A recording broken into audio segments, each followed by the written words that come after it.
Bienvenidos a este acto de presentación del nuevo libro de Juan José Ramos Vicente sobre el ferrocarril Aljucén-Cáceres. Muchas gracias, la verdad, por acudir esta tarde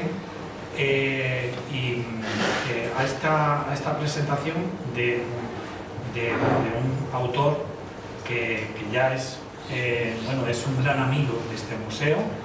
En primer lugar, porque es un asiduo investigador de nuestros fondos documentales. Se puede decir que de los 5 libros publicados, es así, ¿no? Son 5, este es el 5º, dedicado al ferrocarril de Extremadura. Todos ellos han bebido de las fuentes documentales que se conservan en nuestro archivo histórico ferroviario y en nuestra biblioteca. Por tanto,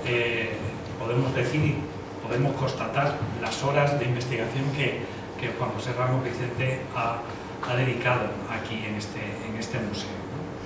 Pues para nosotros es un placer tener a Juanjo, que como sabéis, una buena parte de los asistentes es un investigador que curtido ya y por eso le avalan esas 5 publicaciones, todas ellas centradas en la región extremeña, de la que es originario, ¿no? Y que hace gala, además de ser extremeño, ¿no? Y además, viene, como yo siempre le he dicho en más de una ocasión, está construyendo esa gran obra sobre el ferrocarril en Extremadura.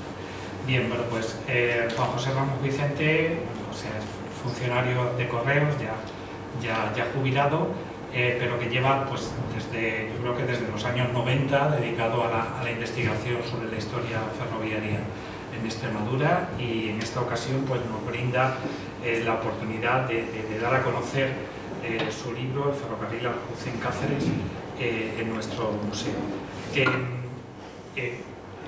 Del libro nos va a hablar Miguel Muñoz Rubio, que es gerente de investigación histórica y patrimonio documental del Museo del Ferrocarril de Madrid, y al cual ya le voy a dar la palabra y lo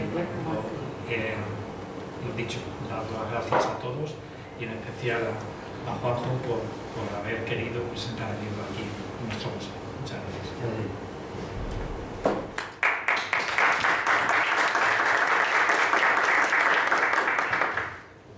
Hola, buenas tardes a todos y a todas.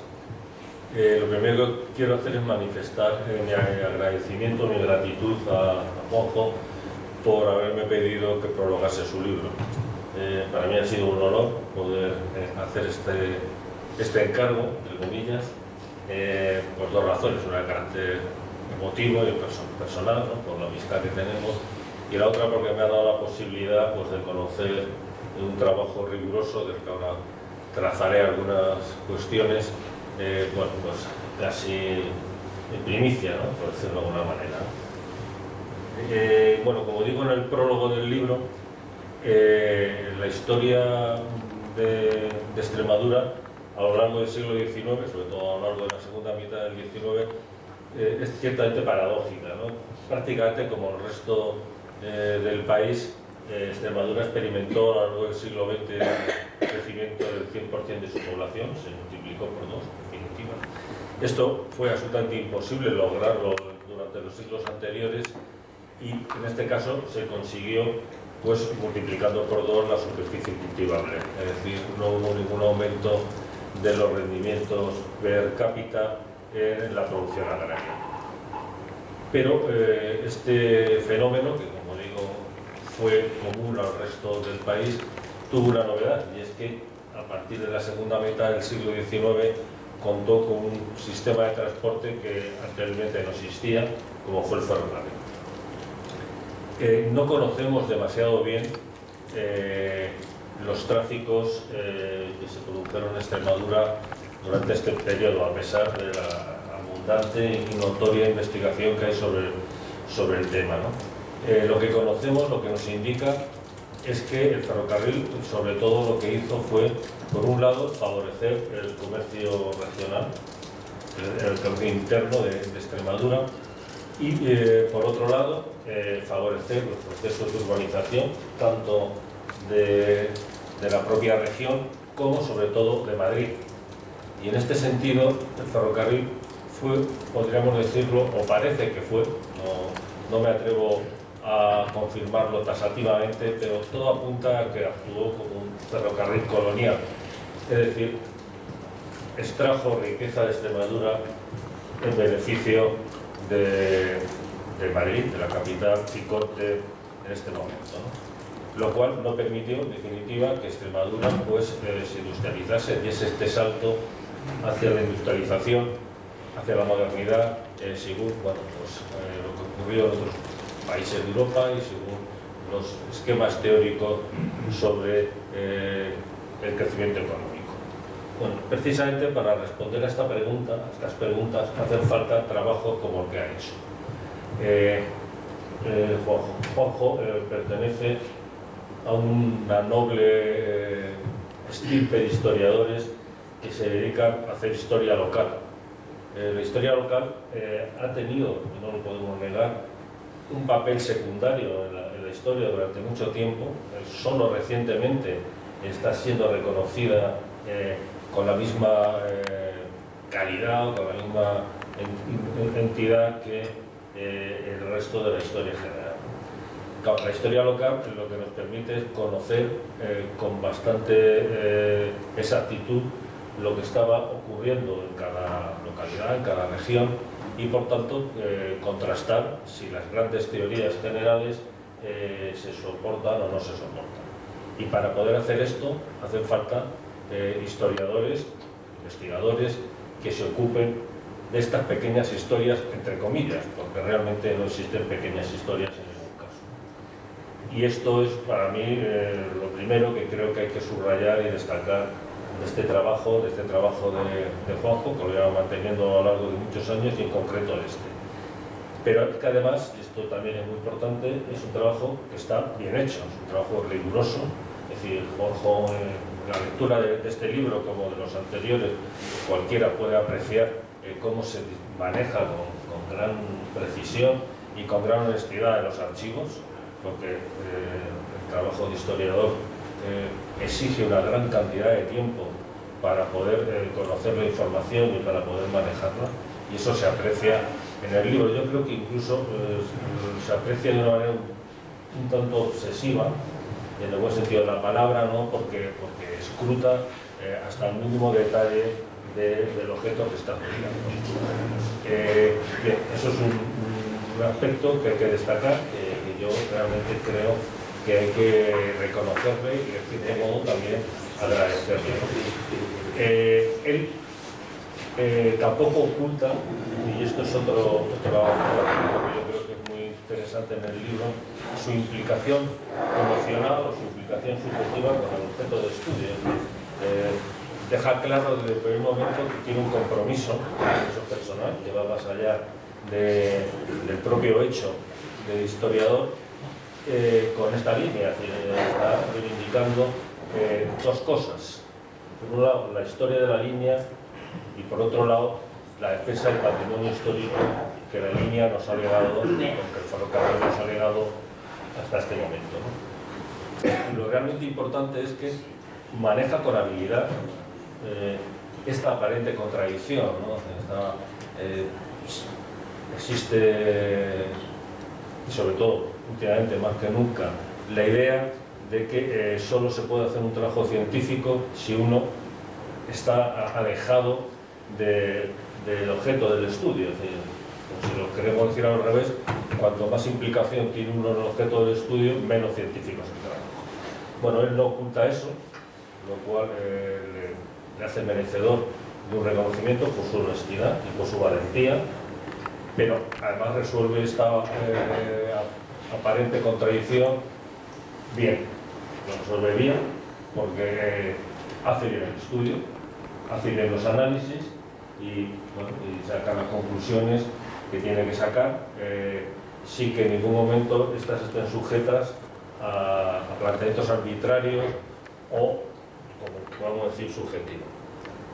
Bueno, yo creo que esos son los principales valores del libro, tampoco quiero extenderme más.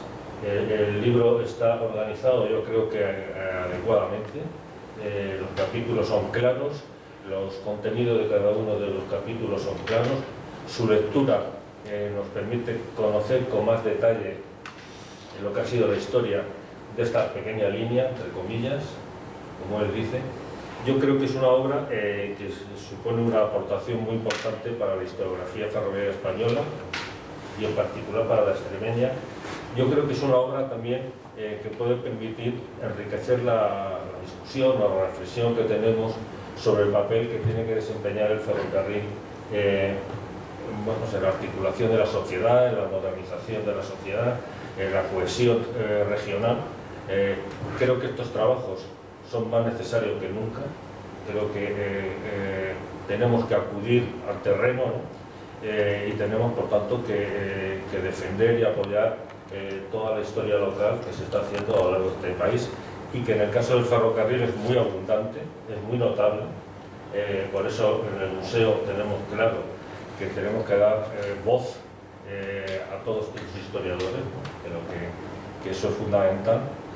Y yo creo que si se hace este ejercicio y se hace este esfuerzo, tu trabajo va a merecer la pena, ¿no? Porque se va a traducir con tiempo, porque ya sabemos que estos traslados siempre llevan mucho tiempo, pero se va a traducir en una forma distinta de ver las cosas, de ver la realización, de ver la planificación ferroviaria en la realización. Y luego ya por último, bueno, creo que también en la medida que estamos en un museo y como nuestra naturaleza no es otra que la del compromiso con el mantenimiento y con la defensa del patrimonio histórico, el libro también en este aspecto tiene una gran aportación, ¿no? Porque para poder proteger primero hay que conocer, y para poder conocer hay que hacer un trabajo de una erudición y de una dificultad grande que él hace además aportando otra circunstancia que no decía, y es la del trabajo de campo.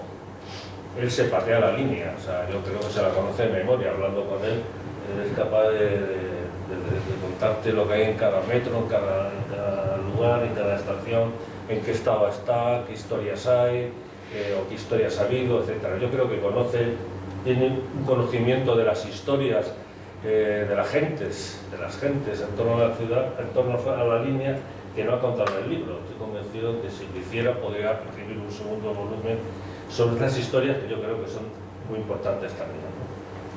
Bueno, en definitiva, a mí el libro me ha gustado, yo creo que se me nota, ¿no? Yo le doy la enhorabuena, ¿no? Le agradezco su trabajo y bueno, le iba a decir y le quiero animar a que siga, pero no hace falta, está suficientemente animado y de hecho lo que hace es animarnos a todos los demás. Y por mi parte nada más. Muchas gracias a todos.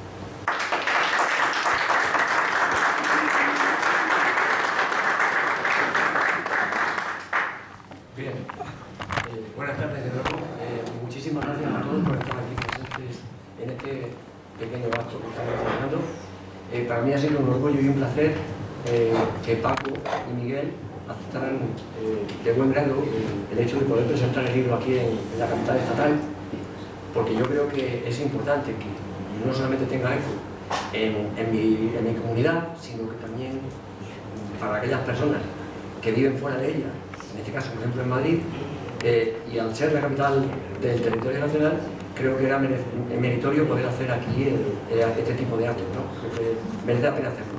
Entonces, agradecer por supuesto mucho al museo, a las personas de Paco Polo y Miguel Muñoz por haber aceptado, como él ha dicho anteriormente en su intervención, el prolongar el trabajo. Y como ya digo siempre en mis intervenciones, yo lo único que quiero es dar a conocer lo que tenemos, que es mucho, un patrimonio muy importante, muy relevante, no solamente en nuestra región, sino en nuestro territorio nacional, y poner en valor lo que tenemos, para que la gente que venga después pueda tirar del hilo. En el caso de que quisiera hacer un trabajo, un monográfico, una reseña sobre una línea en concreto, pues yo estoy intentando aportar, en la medida que puedo, es mi meta y mi mayor ilusión, de todas las líneas que transcurren por mi comunidad autónoma. Y bueno, creo que el caso de esta línea, como bien ha dicho Miguel, no es una gran línea como Madrid-Barcelona o Madrid-Irún, pero tanta importancia tiene, creo yo, a mi juicio, como puedan tener estas líneas radiales que fueron los más importantes de todo el territorio, ¿no?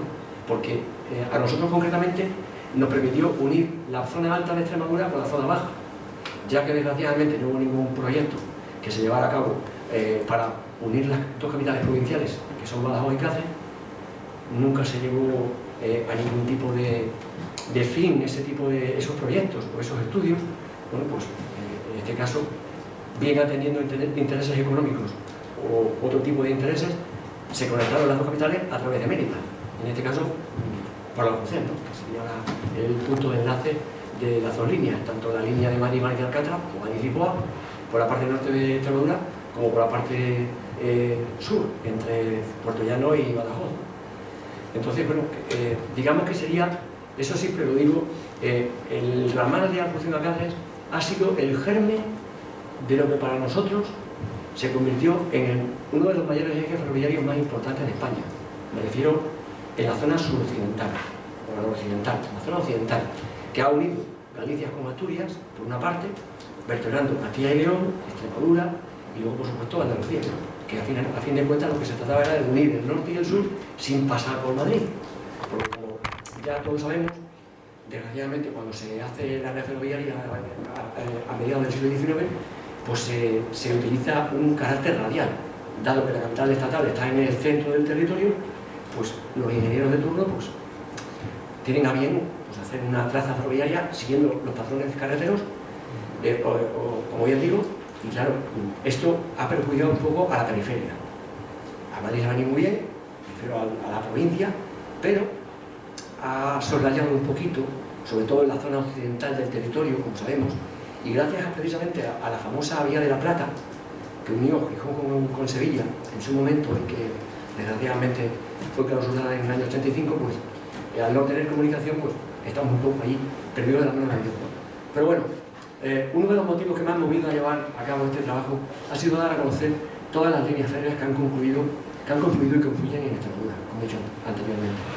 Cuando estuve realizando mi investigación, allá por el año 92, sobre la línea abandonada que hubiese conectado Talavera con Villanueva de la Serena, que se tradujo en mi primer trabajo, impreso que publiqué en diciembre de 2010, me hizo replantearme aquella idea primigenia de dar a conocer toda la historia del ferrocarril en nuestra comunidad. A pesar de no tener unas connotaciones personales para mí, a diferencia de mis otros trabajos, que sí lo han sido, precisamente por haber tenido la oportunidad de viajar en múltiples ocasiones por ellas, por todas las demás líneas, o precisamente por vivir en un lugar donde hubo un trazado que jamás tuvo su oportunidad, sentí la necesidad de acometer esta conexión entre la zona septentrional y meridional de la región extremeña, es decir, la unión de Cáceres con Badajoz a través de Mérida, ya que a pesar de existir algún proyecto, algún tímido proyecto, algún estudio para hacerlo, finalmente ninguno se tradujo en que esta comunicación directa por ferrocarril tuviese su oportunidad. Posiblemente más por razones políticas que por cuestiones de índole económica o social.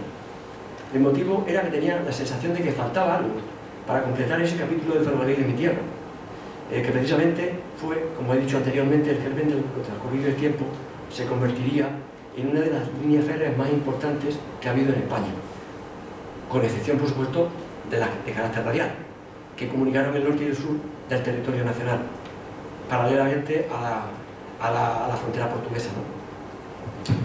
Otra de las razones ha sido tener una muestra de gratitud hacia una persona que ha sido y es muy importante en mi vida, a pesar de que solo nos conocemos desde hace 10 años. Antonio Hidalgo Rodríguez, ferroviario de profesión y de vocación. Cuando le propuse realizar el trabajo de forma conjunta, inmediatamente declinó mi ofrecimiento, debido, entre otras razones, a su avanzada edad, pues en la actualidad cuenta con 94 años, ya que ello le hubiese deportado tal vez demasiado trabajo en relación al tema de la investigación, fundamentalmente. Pero después de todo llegamos a un acuerdo en relación a la publicación. Él me supervisaba paulatinamente el trabajo según yo lo iba avanzando, y por contra, él decía que no quería figurar en ningún lado, ¿no? Pero bueno, después de todo llegamos a un acuerdo en relación a la publicación. Como digo, él me supervisó el trabajo mientras yo avanzaba y él aceptó de buen grado este asunto, ¿no? Y gracias a su sabiduría, profesionalidad y buena disposición, el libro ha resultado ser mucho más enriquecedor, precisamente, como digo, porque está lleno de anécdotas y vivencias personales, por supuesto, desde el punto de vista profesional. Pues esta persona ha estado trabajando en Renfe 46 años y con sus conocimientos he podido ampliar todavía más este estudio. Antonio Hidalgo pasó junto a su familia las dificultades y alegrías de su infancia, absorto en sus pensamientos que fluían en el vacío de su soledad, mostrando siempre un sentido de observación innato, con una gran capacidad memorística para todo aquello que fuese de su interés. Ha sido una persona muy inquieta, también con predilección por la investigación, no solo en el ámbito ferroviario, sino también en otros temas, como por ejemplo el estudio que hizo sobre su ciudad natal, que es Mérida. Se trata de una de esas personas que cuando las conoces de forma casual, como fue mi caso, da la sensación de que la conocías de toda la vida, precisamente por esa empatía que surgió entre los dos. Desde el momento que lo conocí quedé fascinado por su bagaje cultural, pero también me cautivó su personalidad. Desde aquel año 2013 hemos seguido cultivando nuestra amistad y por esta misma razón este trabajo está dedicado a él de forma expresa, porque no conozco a nadie que pueda valorar mejor esta línea, ya que él ha sido parte fundamental de su historia y evolución. Además, tengo que resaltar que durante la Guerra Civil, esto es otro tema, este pequeño ramal se convirtió en uno de los más importantes en la explotación ferroviaria de todo el territorio nacional. La razón fue que durante la contienda, la principal línea que unía Madrid con Lisboa, vía Valencia de Alcántara, quedó interceptada a la altura de Torrijos, en la provincia de Toledo, por lo que todos los tráficos de víveres y alimentos por una parte y el movimiento de tropas desde y hacia ambas zonas de influencia del ejército sublevado por otra, fueron encaminados por esta línea, que dicho sea de paso, sufrió los desgastes y la sobreexplotación del momento, con consecuencias muy negativas desde el punto de vista de sus tráficos, no solo de mercancías, principal fuente de riqueza de la línea, sino también de viajeros, debido precisamente a la falta de mantenimiento que arrastraba desde su puesta en servicio allá por el año 1884, con frecuentes roturas de carriles, traviesas en mal estado que provocaban incendios, etcétera, etcétera, etcétera. Esto no significa que esto haya sucedido solamente en la línea esta que estamos hablando, ha sido generalizado en toda la red, por cuestiones que a lo mejor no vienen al caso, ¿no? El libro está, como bien decía Miguel, está estamentado en 7 capítulos. El primero, antecedentes; segundo, descripción y características de la línea, el que comprende el trazado, infraestructura, obras menores, pasos superiores e inferiores y puentes. Otro capítulo, el de superestructura, en el que se habla de los pasos a nivel, instalaciones fijas, casillas de obreros, muelles de mercancías, retretes, casillas para máquina fija, placas y puentes giratorios, básculas de pesaje de vagones, gálimos de carga, depósitos y pozos de agua potable, aguadas, depósitos y reservas de locomotoras y señalización. Hay otro capítulo también expresamente dedicado a estaciones, en el cual analizo la morfología, la tipología y voy describiendo de forma pormenorizada cada una de ellas. Otro capítulo es el relacionado con el material motor, que está subdividido en tracción, vapor, diésel y material remolcado. Otro capítulo sería el de explotación y, por último, accidentes y curiosidades, que me ha parecido curioso y oportuno ponerlo para darle quizás un empaque un poco más global a un libro quizás tan técnico, entre comillas, ¿no? Bueno, he intentado en la mayor parte del libro, y desde mi punto de vista y atendiendo a mis posibilidades, que pueda ser más digerible para el gran público, para aquellas personas que a lo mejor no tengan mucho conocimiento del mundo del ferrocarril, intentar adaptar precisamente la lectura del propio libro pues a los conocimientos que más o menos todo el mundo pueda tener, ¿no? Además de todo esto, he incluido un anexo fotográfico que a buen seguro será del agrado de los lectores e investigadores que lo consulten. Y con este trabajo la única pretensión, como dije al principio de mi intervención, ha sido dar a conocer la historia y evolución del ferrocarril en mi tierra, en Extremadura, como ya indiqué al principio de mi acto, ¿no? Con ello el objetivo es simplemente dejar testimonio documental sobre este importantísimo medio de transporte que tanto ha aportado al ser humano, por una parte, y me hace sentir recompensado por todo lo que me aporta como persona, por otro. Y nada más, simplemente no quiero extenderme más, y si hay alguna persona que tenga algún dato que ofrecer, vamos a mostrar imágenes. Sí, vamos a hacer una breve. Una pregunta. Sí, Mario. ¿Por qué Aljucén Cáceres y no Cáceres Aljucén? Bueno, pues porque la compañía MZA, como es la que lleva a cabo la ejecución de la línea, ella toma como punto de referencia la propia línea original de Puerto Llano, perdón, de Ciudad Real a Badajoz. Entonces, lógicamente, ellos, los proyectos a través de los cuales se lleva a cabo la línea, la enumeran como Puente Aljucén Cáceres. Originalmente se llamaba Puente Aljucén. Lo que pasa es que en el título del libro yo he preferido obviarlo del puente, porque en realidad es verdad. O sea, la línea aparte es el puente que atraviesa el río Aljucén. Que como cosa curiosa, para los que no lo sepan y los que puedan conseguir en el libro, lo explico. Como Aljucén ya tiene estación, la idea era poner otro nombre a la estación. Pero como la estación que se iba a poner ya tenía otro nombre, que era el Caracalejo, pues, y como el Caracalejo pillaba a 22 kilómetros del punto de reunión entre las dos líneas, pues decidieron poner Puente Aljucén. Que estaba comentando que ahora, brevemente, muy breve, he seleccionado unas imágenes para que hagáis una idea un poco del cuerpo del libro, para que sea un poco más ameno, ¿no?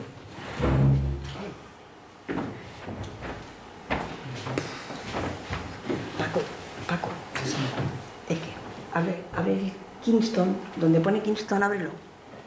A la izquierda. A la izquierda, ahí.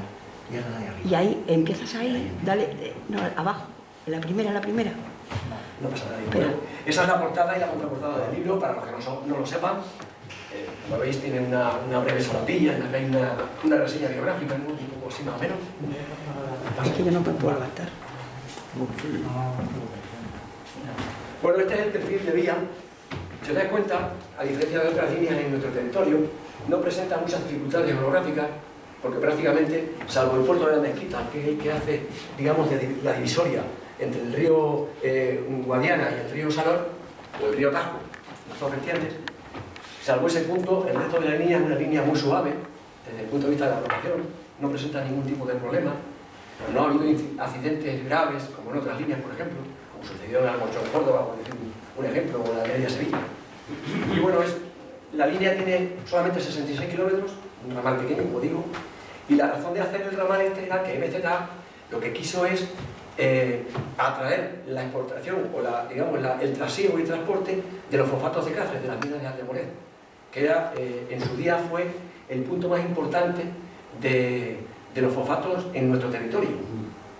La mina de Aldemoret, en 1908-1909, según la información que yo tengo, ostentó la explotación minera más importante del territorio en España. O sea, dar una idea un poquillo de las repercusiones que esto tenía. Entonces, MZA vio la visión de negocio, la oportunidad para hacerse con la línea. Porque MCP, la compañía marítima de Portugal, no mostró ningún interés, a pesar de que estaban precisamente ya en ciernes la línea de Madrid a la partida de Plasencia, a cargo de la compañía del Tajo, y luego la compañía de Cáceres a Malpartida por una parte y de Cáceres a la frontera portuguesa por otra. A pesar de todo esto y de que Moret, de Segismundo Moret, que fue uno de los mayores inversores, el que puso en valor en 1870 las explotaciones mineras de Aldemoret, pues no llegaron a ningún tipo de acuerdo. MCP lo soslayó y MZA sí se tomó la molestia y se incautó y ejecutó el ramal precisamente para todos los tráficos de fosfatos de las minas de Aldemoret, transportarlos vía Mérida hacia Badajoz por una parte y hacia el puerto de Sevilla por otra, a través de la línea de Mérida-Sevilla. Pasa.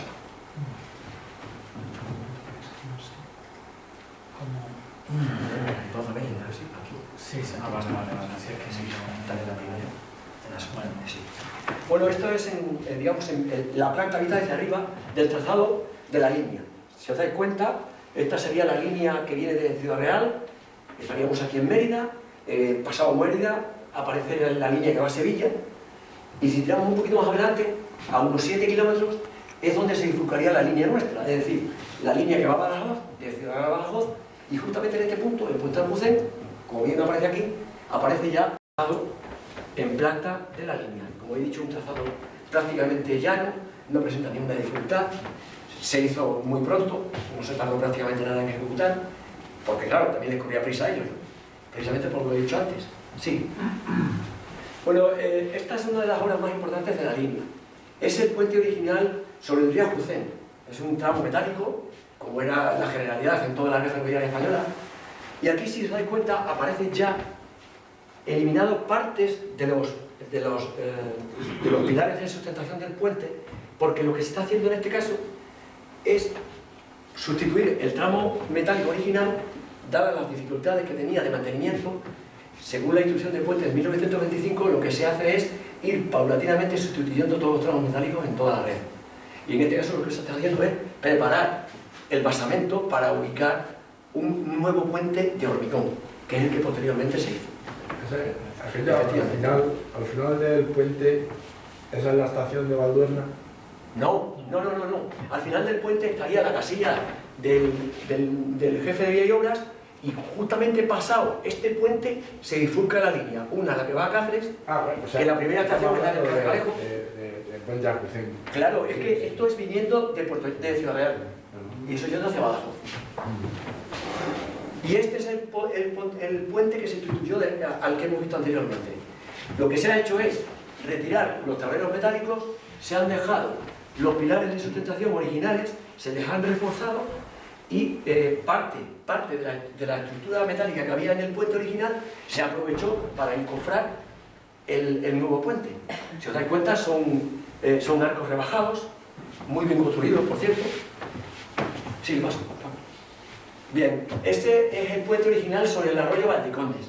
Como veis, es una factura preciosa. Es un puente de tablero superior, de tipo Prat. Solamente son dos tramos pequeñitos. La fotografía es de julio del año 29 y corresponde al fotógrafo oficial de MZ, que era Juan Salgado Lancha, que para descanse.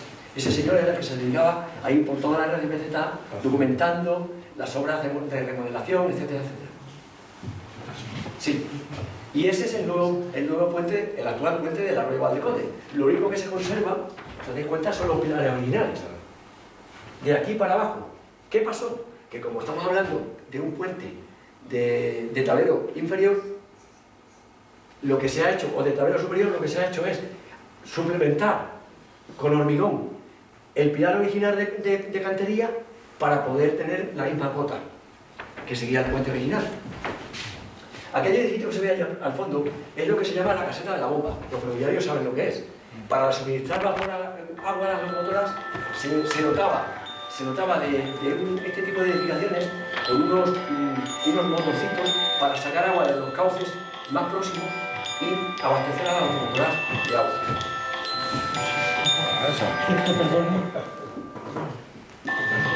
Bien, este es el puente original sobre el río Rueda. También es una foto del mismo fotógrafo oficial del año 30, en el mes de julio. Este puente está prácticamente igual que como estaba. Si veis, es un puente de tablero inferior. Lo que pasa es que en este caso, a diferencia del anterior, está todo con planchas de hierro, entonces no se ve el interior. Exactamente, la superficie de lo mismo, ¿no? Pasa. Y ese es el puente actual. Es decir, es el mismo puente, lo que han hecho es sustituir el tramo original mediante un nuevo puente metálico de mejor calidad, y los pilares han servido precisamente como los anteriores, se han aprovechado los pilares anteriores. Sí. Este es el puente original de Salor, si os dais cuenta es de idéntica factura que el anterior, que hemos visto antes. En este caso, el otro tenía 2 tramos, este tiene 3, y está sustentado por unos cilindros para absorber la energía cinética, tanto longitudinal como transversal de las circulaciones, los movimientos oscilatorios del mismo. Es el mismo tipo de construcción, por ejemplo, que el puente que hay en Salamanca, el puente sobre Tormes, o el puente sobre el río Esla, en el Duero, en Zamora, lo mismo. Lleva una especie de cilindros que se desplazan, están siempre engrasados, en fin. Continúo. Y este es el nuevo puente sobre el Salor. Fijaos qué diferencia. En esta fotografía que hice hace un par de años, lo único que se conserva del puente original son estos pilares, que curiosamente sirvieron de base, que era la tónica general, para no interrumpir las circulaciones que había. Los obreros seguían trabajando y lo que hicieron es, mientras estaban construyendo el puente nuevo, la vía estaba La vía original estaba sustentada en los pilares originales y cuando se terminó, lo que se hizo fue ripar la vía. Se desplazó al puente nuevo, se levantó, se vendió como chatarra y lo único que quedó como testigo mudo fueron los pilares originales. Estos no son originales, estos sí lo son. Bueno, aquí tenemos el modelo, el único modelo de las 5 estaciones que hubo en la línea. Es un modelo unificado que, en este caso concreto, se aplicó el proyecto de la línea que va de Alcázar a Murcia, a Cartagena. Es la misma tipología. Son edificios de planta baja, con tejados a 4 aguas, con vanos coronados por arcos de medio punto y con un zócalo de 60 centímetros de altura. Normalmente se hacían en piedra de cantería, salvo los extremos, las esquinas, todas las arcadas y digamos el friso que va por aquí, que está hecho en ladrillo visto de color rojo. Le daba mayor vistosidad al edificio. Y aquí tenemos el ejemplo. En este caso, por ejemplo, Aljucén está totalmente hecho de piedra de cantería. Pero claro, no tenía ningún problema porque tenían los materiales lo tenían al lado, entonces no tenían problema. Esta foto del año 99, perdón, la he puesto porque ahora mismo esto ya no existe. Por ejemplo, el cuadro de enclavamiento ya se ha eliminado hace muchos años. Cuando se hizo la renovación en el 2002-2003, desapareció. Pero si os dais cuenta, la tipología, bueno, estos son los retretes. Hay compañías, que mucha gente me pregunta, hay compañías que por qué los retretes aparecen de una manera, pues eso es el criterio de la propia concejalía constructora, ¿no? Pues, por ejemplo, la línea de Valladolid Ariza, los edificios están paralelos a los edificios de viajeros, y en este caso no. En este caso son perpendiculares. No sé si obedece a algún tipo de criterio para los malos olores, digo yo, no lo sé, ¿por qué sería?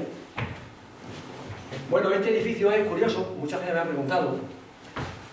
Conjuntamente con el que se hubiera construido, que no se llevó a cabo por la guerra civil, se llama Proserpina, no es porque haya ninguna estación ni ninguna población que se llame así, sino porque está muy próximo al embalse de Proserpina en Mérida.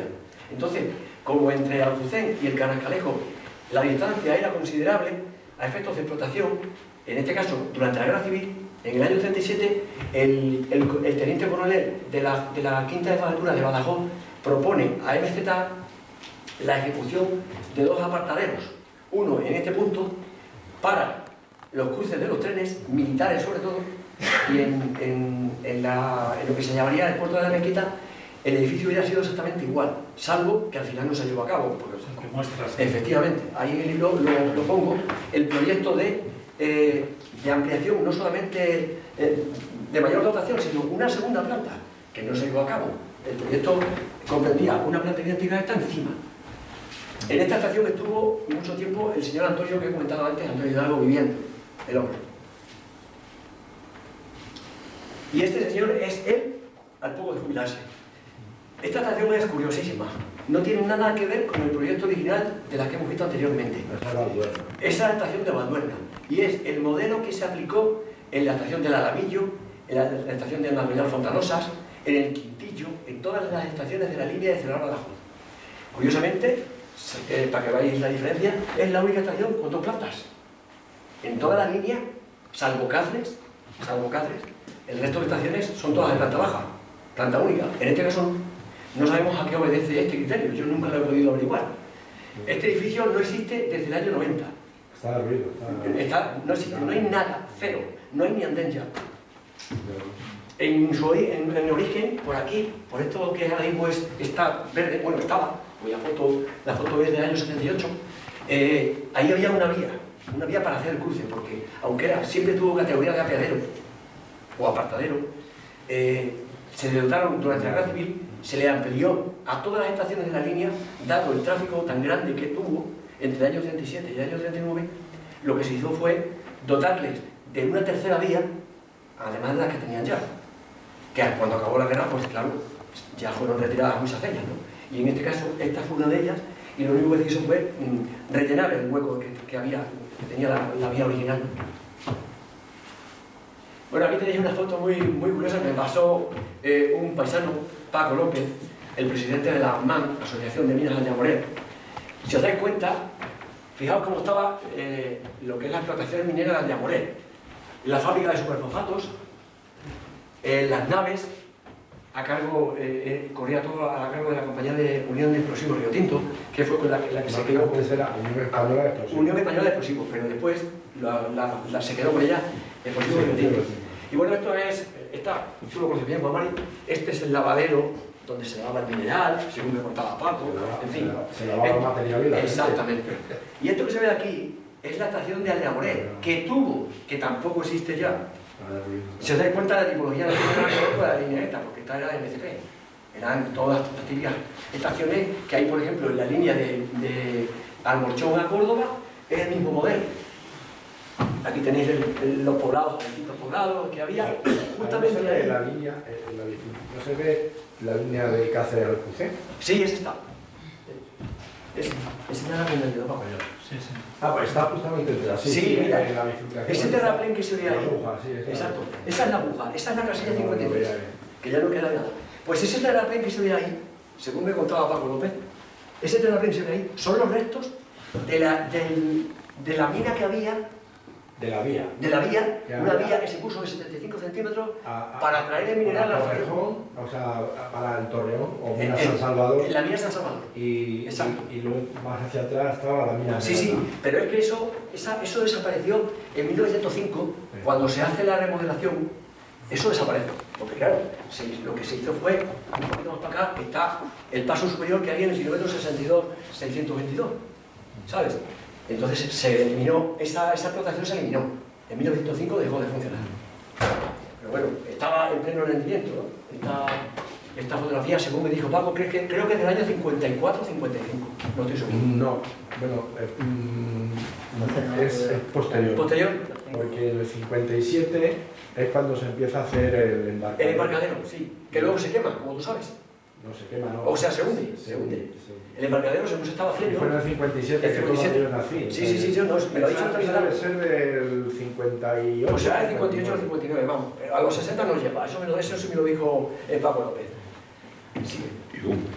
Y bueno, aquí tenéis la estación de Cáceres. La estación original de Cáceres. Como vemos, es un edificio totalmente distinto. Un edificio que en 1907 se llega a un acuerdo con MZA para la explotación conjunta del edificio. Para que MCP y MZA lleven a cabo el trasiego de sus mercancías y de los viajeros, ¿no? En este caso, por ejemplo, el muelle de la izquierda... Se ve ya que esa estación ya no está...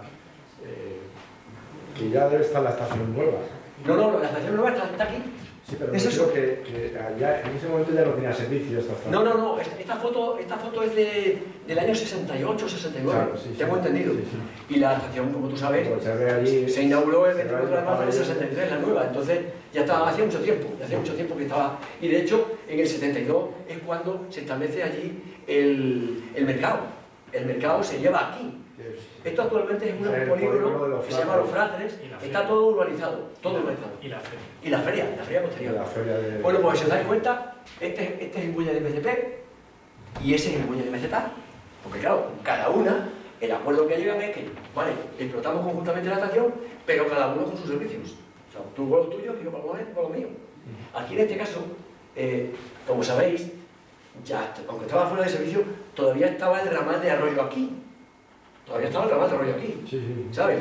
Aunque ya la estación que estaba operativa era la estación nueva, pero como veis todavía quedaban vestigios, ¿no? Sí. Bueno, esta foto la he incluido, me la encontré por ahí en Facebook, porque hay un trabajo muy bueno de un paisano de Cáceres que ha hecho un estudio precisamente sobre las repercusiones de la guerra civil en Cáceres. Esto nos situamos en la antigua estación de Alta del Cano. Y estos son oficiales alemanes nazis que están desembarcando tanques Panzer para enseñar a los oficiales franquistas el manejo de los tanques y del armamento. Se establecieron en el castillo de las Arijuelas. Los que no sois de allí no lo sabéis, pero está muy cerca de Cáceres. Se lo cedieron, se quedaron allí, estuvieron durante los meses de septiembre hasta noviembre. Y allí estuvimos enseñando a toda la tropa el manejo de las armas.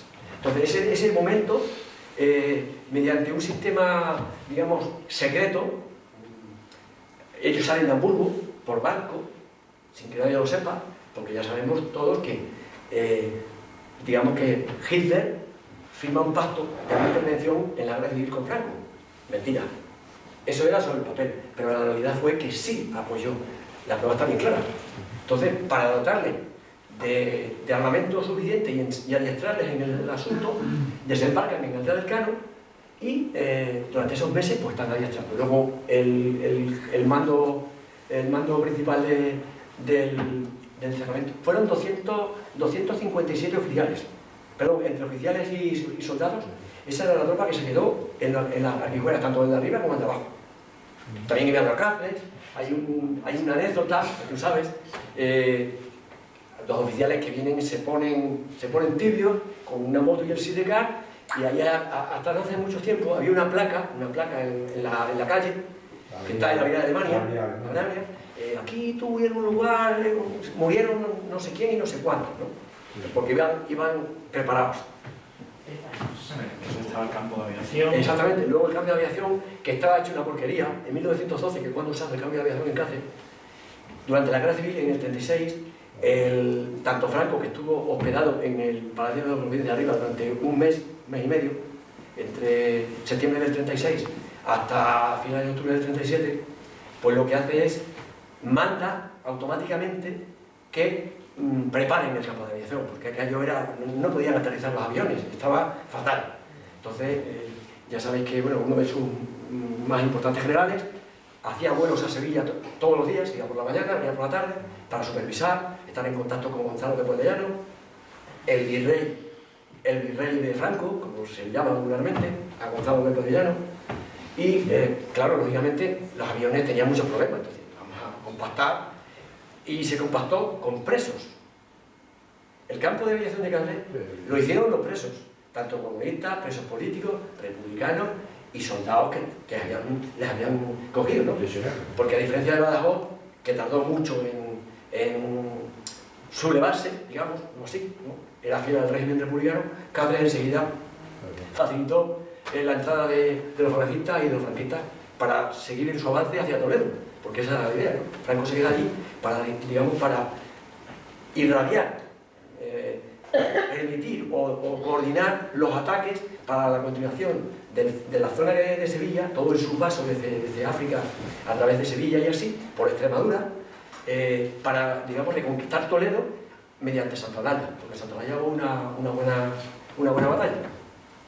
Sí.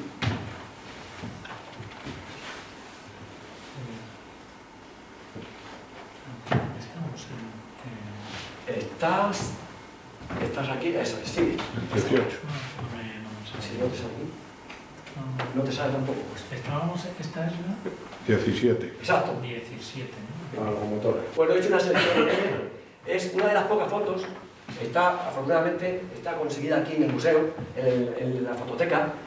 Es la 230, la 4017 de MZA, precisamente haciendo unas pruebas de comportamiento, el puente recién, el tramo de acá, el tramo recién inaugurado. Aquí, para los que quizás no se ve bien, aquí estaba la casilla que tú me has dicho antes, Juan Mario, la casilla que hay donde se bifurca, o bien para abajo o bien para Cáceres, y estaban haciendo pasos, pasando de un lado a otro. Ahí se ven en la fotografía, bueno, el fogonero, en fin, personal, ¿no? Y como veis, todavía está apuntalado con los sistemas, con las cerchas metálicas, los arcos que se estaban haciendo. Lo que se ve detrás es el puente original que hemos visto anteriormente, para que veáis la diferencia, ¿no? El puente de hierro con respecto al nuevo tramo de hormigón.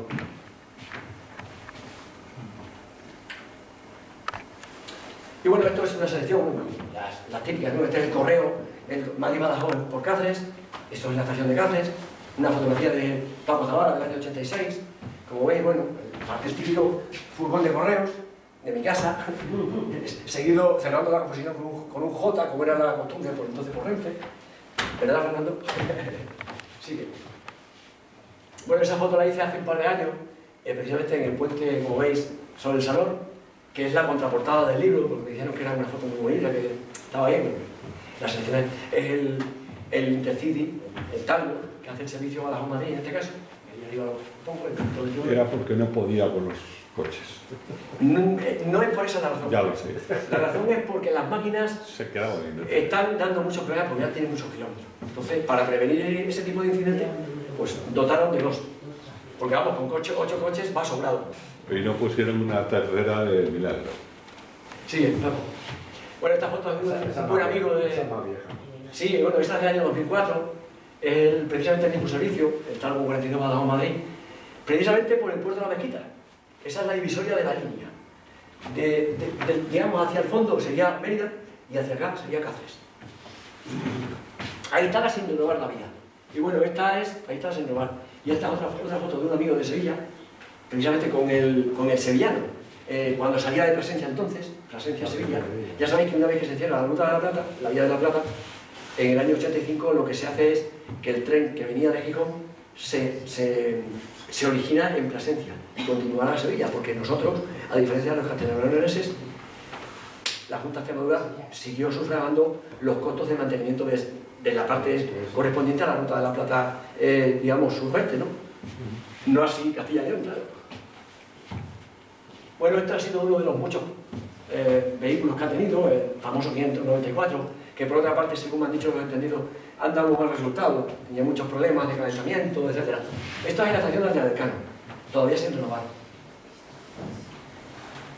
Esto que voy a decir, esta vez ha sido lo más de los más que hemos tenido en España, salvo el Talgo, para mí personalmente, lo más de lo más. Ha estado operativo 30 años y con unos resultados magníficos. En este caso es el 42, precisamente está haciendo el servicio de Madrid-Badajoz por Cáceres en Mérida. Por cierto, que está desguazado, ya no se hace mucho tiempo. Valladolid tenía uno. No, está aquí uno. Está aquí en el museo, es el 10, el que está aquí. Ah, vale. Y creo que queda todavía el número 1 que está en Calatayud, Sí. si no recuerdo mal. Nada, ¿te dejas? Ahí. Bueno, estos han sido los 598 que empezaron a ser sustituidos, a sustituir al anterior, a los camellos, que vulgarmente se llaman los 592 y los 593.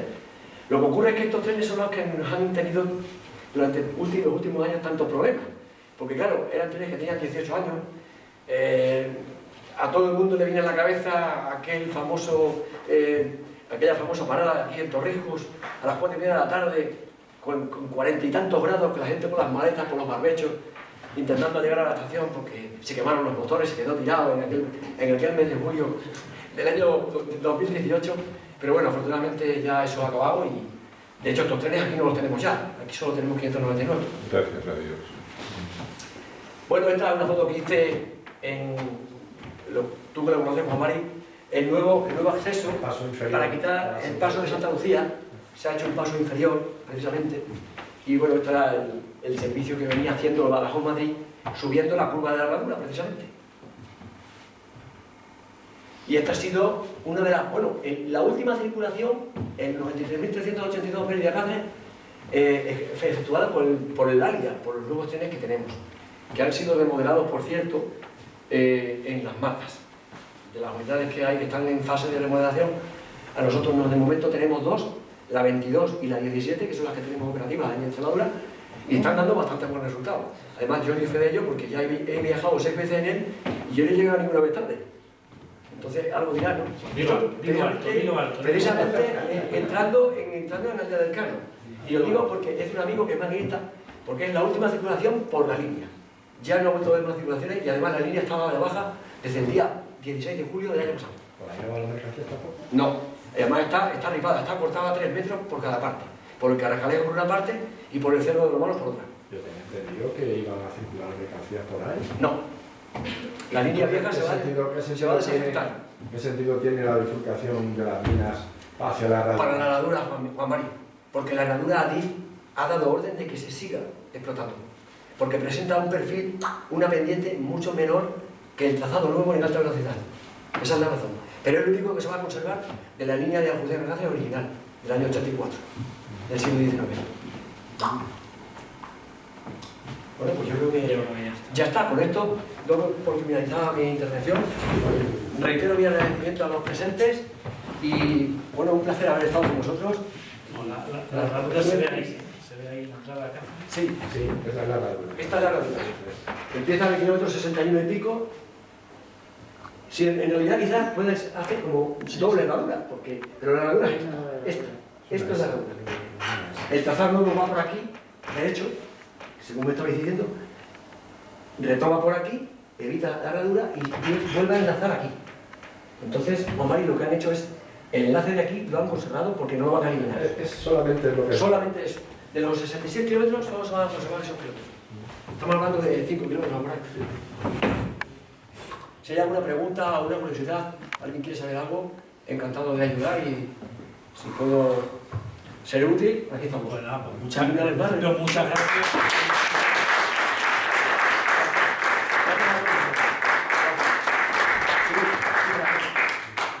No sé si yo simplemente agradecerte, Juanjo, que pongas en valor toda tu investigación que has hecho y la utilización que has hecho de nuestros fondos del museo, la biblioteca, el archivo, la fototeca. Es una manera de poner en valor con tu publicación, que además deseosos de conocerla y tenerla entre las manos, porque seguro que va a dar buena cuenta de tu buena fe en otras publicaciones similares. Muchísimas gracias. Gracias a ti. Muchas gracias, de verdad. Un placer. ¿Tenéis Sí. por ahí una pregunta?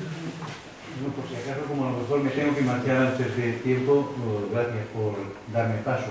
Bueno, lo primero es felicitar al autor por esa, algo más que honestidad intelectual, por esa dedicatoria tan emotiva, tan extensa, que realmente no es muy habitual.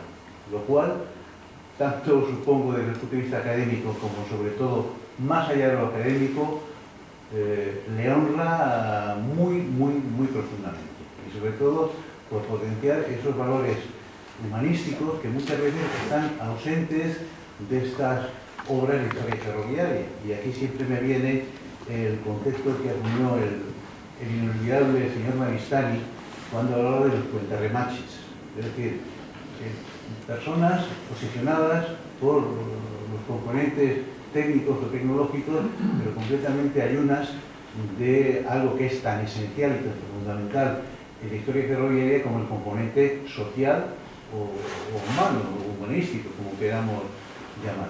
Y por otra parte, felicitarle por un hallazgo, en fin, por supuesto, yo no soy académico, pero ese vehículo Panzer embalado en un cajón sobre esa plataforma ferroviaria es algo más que elocuente. Y me temo que es una foto muy desconocida. Y simplemente por eso ya el valor académico del libro se eleva por encima de lo meramente ferroviario. Eso deshace multitud de errores o de interpretaciones torticeras. Aparte de la justificación, y te lo agradezco por la mención al trabajo forzado, al trabajo de los presos, y aquí hay que reconocer mucho la memoria que está haciendo, perdón, el trabajo que está haciendo la Asociación de Recuperación de Memoria de Cáceres, reivindicando, entre otras cosas, el trabajo forzado e ignorado de los presos políticos. Y que la represión en Cáceres fue absolutamente brutal y olvidada, porque felizmente en Badajoz, pues la historiografía, fundamentalmente extranjera, siempre lo ha reconocido, pero en Cáceres es el prototipo de la ciudad o de la zona donde no hubo guerra, pero las consecuencias del alzamiento, de la sublevación, fueron brutales. Muchas gracias. Gracias a usted, muy amable. Sí. Bueno, yo no he leído el libro, no sé si hay alguna parte, de la parte que yo trabajo y me afecta, ¿no? En el cual no he leído muchos libros, pero siempre falta, ¿no? Que es la parte del mantenimiento, ¿no? Las señales, los enclavamientos, telecomunicaciones, en aquella época, cómo ha ido evolucionando en las estaciones, que era lo que se tenía, cuántas estaciones tenías, ¿no? Entonces, bueno, eso también es una parte que no sé si estará reflejada en el libro. Sí, lo está. Ah, está reflejada. Sí. Vale. Tiene un capítulo dedicado a ello. Dentro de lo que es la comunicación para la regulación y circulación, ¿no? Yo hablo más de la señalización.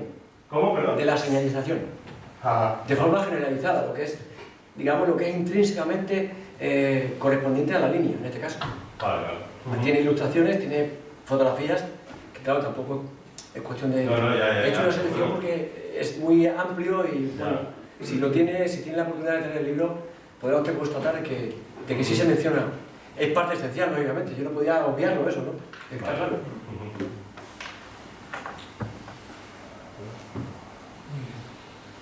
hay alguna pregunta más o... ¿Alguna pregunta? ¿Alguna cosa que la gente quiere saber? ¿Una curiosidad? Bueno, pregunte. Gracias. Sí, perdón. Sí, dime, Fernando. ¿Nos puedes contar en qué andas metido ahora para la próxima? ¿Cómo quieres que desveles ahora, hombre? Sí, ya sé que hoy es la presentación del libro, pero... No, ahora mismo tengo en mente acometer mi sexto trabajo. Todavía no voy a desvelarlo, pero sí estoy ya ultimando que saldrá a final de año. Hay mucha gente que me lo ha pedido por Facebook y por correo electrónico, porque desde el 2017 la línea de Palacio de la Astorga, el libro está agotado. Se acabó, lo hice en el 2012, en el 2017 ya se agotaron los 600 ejemplares que hice, y como hay mucha gente, pues me he echado al monte, como digo por allí, y estoy ya bastante avanzado, más de la mitad, bastante más de la mitad, y espero tenerlo para el otoño, más o menos, tenerlo ya fuera. Además, va a ser curioso porque la portada va a ser distinta a la que hice en la primera parte, porque he conocido a un fotógrafo británico, John Marsh, un tío fabuloso, hace 2 meses que nos conocemos, y me está pasando fotos inéditas del año 69, que estuvo por aquí con 2 amigos. Lo que pasa es que es en el tramo entre Astorga y Benavente. Él no bajó más de ahí. Pero dada la calidad de la foto, encima en blanco, o sea, en color, aunque la máquina es una Mikado, con el frontal rojo, las bielas y tal rojas, pero dada su calidad, he decidido ponerla como portada. Entonces, va a haber sorpresas en el sentido de que va a estar más ampliada la información.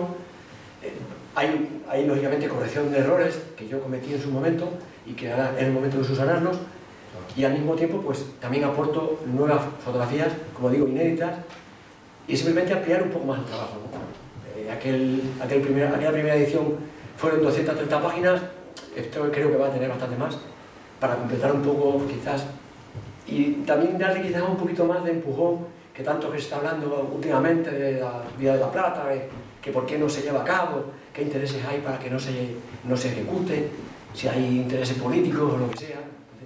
Pero yo creo que, como más que nada obedeciendo a criterios, digamos, de investigación, ¿no? La idea es hacer una segunda edición precisamente para eso, para las personas que lo han pedido y que me demandan. Es un corredor que yo creo, a mi juicio, no porque lo haya hecho yo, si no fuera mío, también lo hubiera tenido en mi biblioteca, porque creo que la Ruta de la Plata es una de las razones más importantes de ser del ferrocarril en España, ¿no? No solamente las líneas que parten de Madrid, sino vertebración del territorio de norte a sur, salvo la línea del Mediterráneo. Pues yo creo que es de rigor darle el empaque y el valor que tiene, aunque no esté operativa hoy día, pero por lo menos que quede constancia documental de lo que tuvimos y que no tenemos, y que las personas que tengan el poder o la capacidad de decisión para el día de mañana supuestamente poner en marcha ese corredor otra vez, pues que tomen en cuenta un poco que sería muy beneficioso para todo el occidente peninsular, no solamente para nosotros, que al fin y al cabo es una vía de paso, ¿no? Sobre todo para Galicia y Asturias, por una parte, y para toda la zona del foco de Huelva, Cádiz y Sevilla, por otra.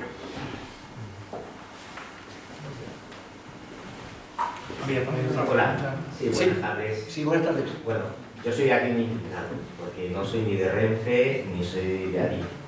Soy Rubén González, uno de los responsables del Museo Postal y Telegráfico y compañero de correos. Oh. Qué bueno. Entonces, bueno, me ha parecido tan interesante el libro.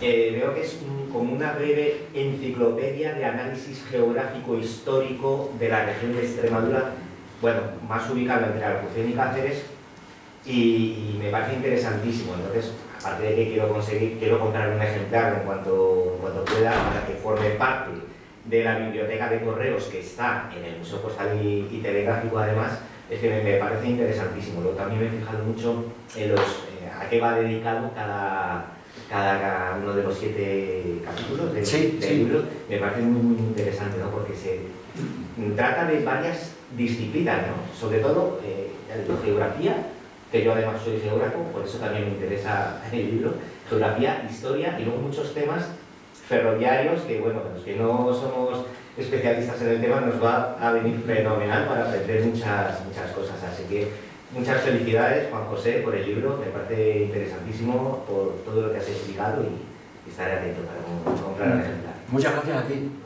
El libro, para que no lo tenga, lo tiene en librería Gaudí, calle Angresola 13. Ah, vale. Aquí en Madrid. Estupendo. Uno de los sitios, librería Gaudí, que es una librería muy prestigiosa, como ya sabéis todos. Sí, en temas ferroviarios. En temas ferroviarios, barcos y aviones, es de lo más importante de España, Pues, no de Madrid. compraré un ejemplar, primero me lo leo y luego lo paso a la biblioteca de correos para que lo cataloguen, y esta biblioteca de correos, que es público, para cualquier investigador que vaya y quiera temas relacionados con el ferrocarril y con lo postal, porque somos un binomio ahí que... Hemos sido, eso, lo que es algún matrimonio, nosotros hemos sido un matrimonio. Hasta el año 91 que ya sabes que bueno. Exacto, sí, cuando ya luego desaparecen los trenes correos. Cuando Correos ya empieza a comprar su flota de camiones y tal. Bueno. Exacto, yo hablo mucho de los trenes y del ferrocarril en las visitas guiadas que hago en el museo, pues sí. Hablo muchísimo del ferrocarril porque es tan importante históricamente. Lo ha sido siempre. Siempre. Siempre, siempre. Gracias por la pregunta y por la puntualización. Nada. Mucho gusto. Espero que te guste. Seguro.